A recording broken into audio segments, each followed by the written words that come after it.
আসসালামু আলাইকুম ওয়ারাহমাতুল্লাহ। আজ আমরা আলোচনা করব এক বিস্ময়কর নবীর জীবনী, যিনি শুধু নবুয়াতেই শ্রেষ্ঠ ছিলেন না, বরং ছিলেন ইতিহাসের সর্বশক্তিমান, ন্যায়পরায়ণ ও জ্ঞানী শাসকদের একজন। তিনি হলেন হজরত সুলাইমান আলাইহিসসালাম, যার হাতে ছিল মানুষের রাজত্ব, জিন, পরী, পশু পাখি এবং বাতাসেরও আনুগত্য। তার জীবন আমাদের জন্য শিক্ষা, ঈমান এবং আল্লাহর ক্ষমতার এক অনন্য নিদর্শন। সুলাইমান আলাইহিসসালাম তার পিতা দাউদ আলাইহিসসালামের কাছ থেকে নবুয়াত ও জ্ঞান উভয়ই উত্তরাধিকার সূত্রে লাভ করেছিলেন। আল্লাহ সুলাইমান আলাইহিসসালামকে কেবল জ্ঞানই দেননি, বরং তিনি এমন এক শক্তিশালী রাজত্ব ও ক্ষমতা দান করেছিলেন যা মানুষের চোখে বিস্ময়কর ছিল। তার রাজত্ব, বিশাল সেনাবাহিনী, সম্পদ ও জনপদ সবই ছিল আল্লাহর নেয়ামত। তিনি স্বয়ং আল্লাহর কাছে এই বলে প্রার্থনা করেছিলেন, হে আমার রব, আমাকে এমন এক রাজ্য দান করুন যা আমার পরে আর কারো জন্যে শোভনীয় নয়। সূরা সাদ ৩৮ নম্বর আয়াত। আল্লাহ তার দোয়া কবুল করেছিলেন।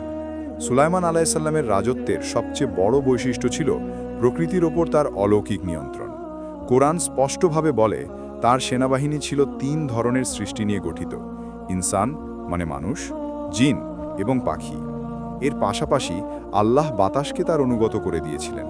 বাতাস তার আদেশে চলতে পারত, যা তাকে মুহূর্তের মধ্যে বহু দূরত্বের পথ পাড়ি দিতে সাহায্য করত। সুলাইমান আলাইহিসসালামের আরেকটি অনন্য মুজিজা ছিল পশু পাখি ও প্রাণীর ভাষা বোঝার ক্ষমতা। একবার তিনি যখন তার বাহিনী নিয়ে যাচ্ছিলেন, তখন একটি পিঁপড়ের কথা শুনতে পেলেন।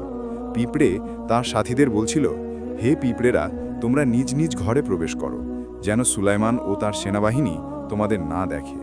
পিঁপড়ের এই কথা শুনে সুলাইমান আলাইহিসসালাম হেসেছিলেন এবং আল্লাহর কাছে কৃতজ্ঞতা প্রকাশ করেছিলেন। একদিন হজরত সুলাইমান আলাইহিসসালাম যখন তার বিশাল সেনাবাহিনীকে পরিদর্শন করছিলেন, তখন দেখলেন হুদহুদ পাখিটি অনুপস্থিত। তিনি ঘোষণা করলেন, আমি তাকে কঠোর শাস্তি দেব অথবা তাকে জবেহ করব, নতুবা সে আমার কাছে তার অনুপস্থিতির সুস্পষ্ট কারণ বর্ণনা করবে। সূরা নামল ২৭ নম্বর আয়াত। হুদহুদ পাখিটি দ্রুত ফিরে এলো এবং বলল, আমি সাবা রাজ্যের এমন এক নারীর সন্ধান পেয়েছি যিনি সেই রাজ্যের শাসন করছেন। তার একটি বিশাল ও জাঁকজমক পুরনো সিংহাসন আছে, কিন্তু তাদের সবচেয়ে বড় ভুল ছিল তারা আল্লাহকে বাদ দিয়ে সূর্যকে সিজদা করত। শয়তান তাদের এই মন্দ কাজটি তাদের কাছে সুন্দর করে দেখিয়েছিল।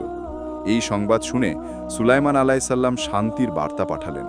তিনি একটি শিলমোহরযুক্ত পত্র লিখে হুদহুদকে দিলেন। চিঠিতে লেখা ছিল, এটি সুলাইমানের পক্ষ থেকে, দয়াময় ও পরম দয়ালু আল্লাহর নামে। তোমরা অহংকার করো না এবং অনুগত হয়ে আমার কাছে চলে এসো। সূরা নামাল ২৭ নম্বর আয়াত। এই ছিল আল্লাহর পথে দাওয়াত দেওয়ার এক অনন্য কৌশল। চিঠি পেয়ে রানী বিলকিস দ্রুত তার সভাসদদের সাথে পরামর্শ করলেন। তিনি বুঝতে পারলেন এই চিঠি কোনো সাধারণ রাজার পক্ষ থেকে আসেনি। সভাসদরা তাকে যুদ্ধের জন্য প্রস্তুত হতে বলল, কিন্তু জ্ঞানী বিলকিস যুদ্ধের ভয়াবহতা জানতেন। তিনি বললেন, রাজারা যখন কোনো জনপদে প্রবেশ করে, তখন তারা তাকে বিপর্যস্ত করে দেয় এবং তার সম্ভ্রান্ত লোকদের লাঞ্ছিত করে। তারা এরূপই করবে। সূরা নামাল ২৭ নম্বর আয়াত। তিনি সুলাইমান আলাইহিসসালামকে পরীক্ষার জন্য মূল্যবান উপহার পাঠালেন, কিন্তু সুলাইমান আলাইহিসসালাম তার বিশাল ঐশ্বর্য ও আল্লাহর দেওয়া ক্ষমতা সম্পর্কে সচেতন ছিলেন। তিনি উপহার ফিরিয়ে দিয়ে বললেন, আল্লাহ আমাকে যা দিয়েছেন তা তোমাদের উপহারের চেয়ে অনেক শ্রেষ্ঠ। এই ঘটনায় বিলকিস বুঝতে পারলেন সুলাইমান আলাইহিসসালামের ক্ষমতা কোনো মানবীয় সম্পদ নয়, বরং তা আল্লাহর দান। তিনি সুলাইমান আলাইহিসসালামের সাথে দেখা করার জন্য রওনা দিলেন। রানী বিলকিস তার বিশাল সিংহাসনটি পেছনে রেখে আসছিলেন। সুলাইমান আলাইহিসসালাম চাইলেন রানীর আসার আগেই যেন তার সিংহাসনটি দরবারে উপস্থিত হয়, যা বিলকিসকে আল্লাহর কুদরত সম্পর্কে নিশ্চিত করবে। সুলাইমান আলাইহিসসালাম দরবারে প্রশ্ন করলেন, কে আছো যে সে আমার কাছে রানীর সিংহাসন নিয়ে আসবে? তাদের আত্মসমর্পণ করার পূর্বেই প্রথমে একজন বলবান জিন উঠে দাঁড়ালো এবং বলল, আপনি আপনার আসন থেকে ওঠার পূর্বেই আমি তা এনে দেব। আমি এই কাজের জন্য শক্তিশালী ও বিশ্বস্ত, অর্থাৎ কয়েক মিনিটের মধ্যে। কিন্তু তখনই যার কাছে কিতাবের অর্থাৎ আল্লাহর কিতাবের জ্ঞান ছিল, তিনি বললেন, আমি আপনার চোখের পলক ফেলার পূর্বেই তা আপনার সামনে এনে দিতে পারি। সূরা নমল ২৭-৩৮-৪০। এবং মুহূর্তের মধ্যেই রানীর সিংহাসন সুলাইমান আলাইহিসসালামের দরবারে উপস্থিত হল।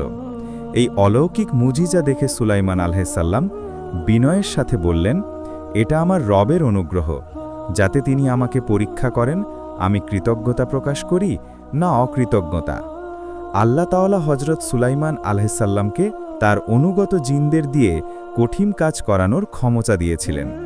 জিনরা তার আদেশে বিশাল আকারের ভবন, প্রাসাদ, পানির ট্যাঙ্ক এবং এমন বিশাল পাত্র নির্মাণ করত যা স্থান পরিবর্তন করা যেত না। তারা কঠিন শ্রমে নিয়োজিত ছিল, কারণ তারা জানত সুলাইমান আলাইহিসসালামের আদেশ অমান্য করলে তাদের জন্য ছিল কঠিন শাস্তি।